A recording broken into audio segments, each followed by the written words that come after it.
So integrated information theory tries to talk about what you're talking about in a very precise way, right? The idea is to actually quantify, at least in theory, kind of magnitude of consciousness that different systems might have based on their physical properties.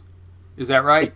It's entirely dependent on the wiring. It doesn't depend on the input-output behavior. It's entirely dependent on the wiring, yes. So if you give me the connectivity, if you want, the connectome, this is one modern way of speaking about it, the complete wiring, how these elements are wired up, whether they're molecules or neurons or transistors, then from that circuit diagram, if you want, I can compute how much the system is an integrated system. That's essentially what phi is, how much the system exists for itself, and also at any given point in time, what that system is conscious of, at least in principle. In practice, it's very difficult because you're dealing immediately with very high-dimensional spaces. Well, are there any systems simple enough so that maybe Tononi or somebody else who holds this worldview has actually come up with a number? I mean, they look at a circuit board and say, okay, here's the quantity of consciousness. Yes, so that's a very important development, the development of so-called conscious meter. It's just coming out in the American Annals of Neurology. So you have a practical problem worldwide. There are many patients for which you do not know they are seriously neurological injured, often by trauma or stroke or viral infection, etc. And these patients are in a so-called minimal conscious state, or in a vegetative state, or sometimes in a persistent vegetative state. And it's very difficult to ascertain whether they're conscious or not.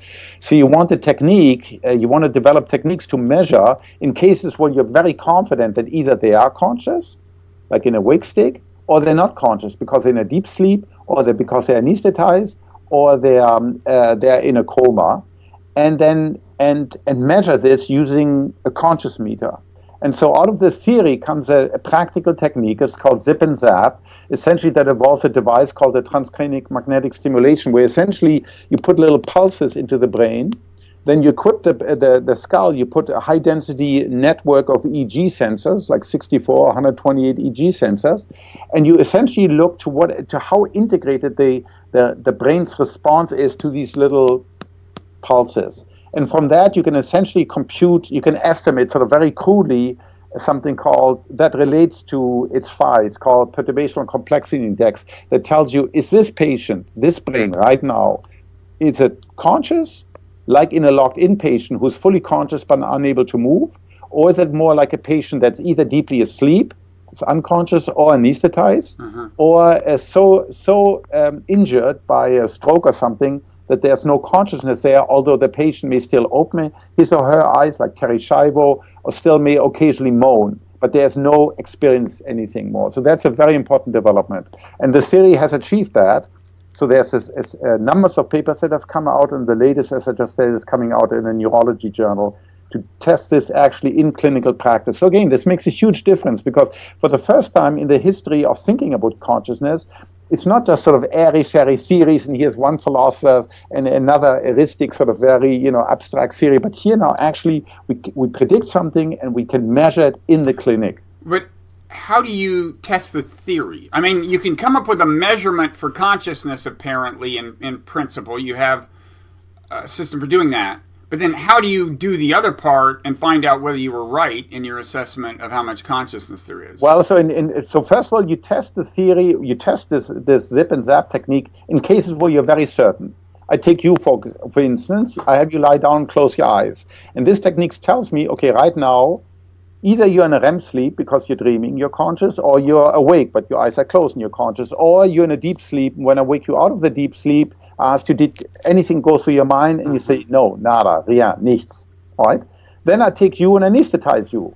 All right? And I know, depending on, because people do this every day throughout the world, we anesthetize people, we know exactly when consciousness disappears. And I can correlate that theory. I can see, well, does it correspond to my clinical experience? And I can take it in patients where I know either the patient is conscious or is not conscious. And so you test it against known cases, and then you go like any other theory, then you extrapolate it where cases where right now the current state of clinical knowledge is, well, I don't know. I simply don't know whether this theory is whether this patient is conscious or not. And then you say, okay, the theory predicts the patient is or is not conscious, and then from that will flow further therapeutic consequences from that. So just like any other theory, you test it against known cases, and then you extrapolate it against cases where we know less about it. Okay. And you said the idea is to gauge how integrated the system is. Integrated and differentiated, yes. Is there a way to spell out for lay people like what you mean by integrated and differentiated? I mean, is that roughly comparable to what we might think of when we think of the word complexity? You know, it's somewhere between pure disorder and pure uninteresting order. Yes, exactly. You don't want things that are just... If we all do exactly the same, if we all, say exactly the same at the same time, we're highly integrated, but it's a very simple state. We all just say yes or no or whatever. If everybody says something by themselves, then we're totally chaotic. What you want is something like, musical or an opera, where you have different people singing different things, but, they are coordinated, because that's what our experience is like. Mm-hmm. We experience a highly differentiated world, right? Everything I see is different from any other thing I've seen, but it's also integrated. When I see something, there's only one mind. I don't see two things next to each other. I see a single integrated view. This is what philosophers have always stressed.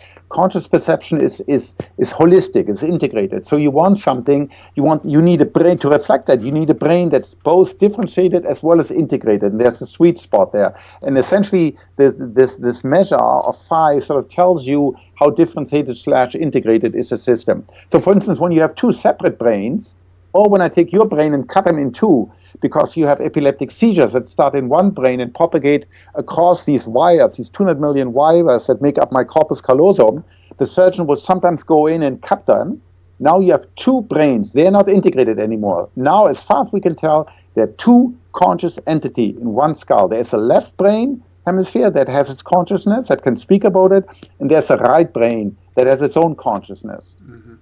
And is this way of looking at it, this way of gauging degree of consciousness, is it consistent with the observation that we tend to be conscious of things that aren't totally predictable? It's like once you really learn something, get a routine down, you've done it every day, you can go through the whole thing and not be conscious of it in retrospect. So consciousness seems to be associated...